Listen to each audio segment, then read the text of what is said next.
Combien touche le producteur de cette boîte d'œufs que je viens d'acheter en supermarché? Cette semaine, dans le 1, on se demande comment mieux manger sans sacrifier les agriculteurs. Admettons donc que vous achetiez une boîte d'œufs. Si vous passez par le modèle classique, le prix de cette boîte d'œufs sera négocié entre les distributeurs, 6 grandes enseignes en France qui négocient avec des fabricants, ici des usines de conditionnement d'œufs.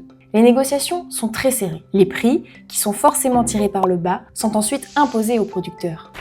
Rappelons qu'en France, plus de 17% des agriculteurs vivent sous le seuil de pauvreté. Du côté du consommateur, il y a un manque de transparence sur les conditions de production et ce système peut mener à des scandales sanitaires. Par exemple, des œufs contaminés à la dioxine. Mais cette boîte d'œufs, vous pouvez aussi décider de l'acheter autrement via un autre modèle de commercialisation, plus transparent et porté par le consommateur. Des consommateurs peuvent fixer un cahier des charges à destination des producteurs, par exemple des élevages où on n'utilise pas de nourriture OGM, mais des grains français. En fonction de ce cahier des charges, les producteurs fixent un prix pour pouvoir remplir les conditions et la vente se fait.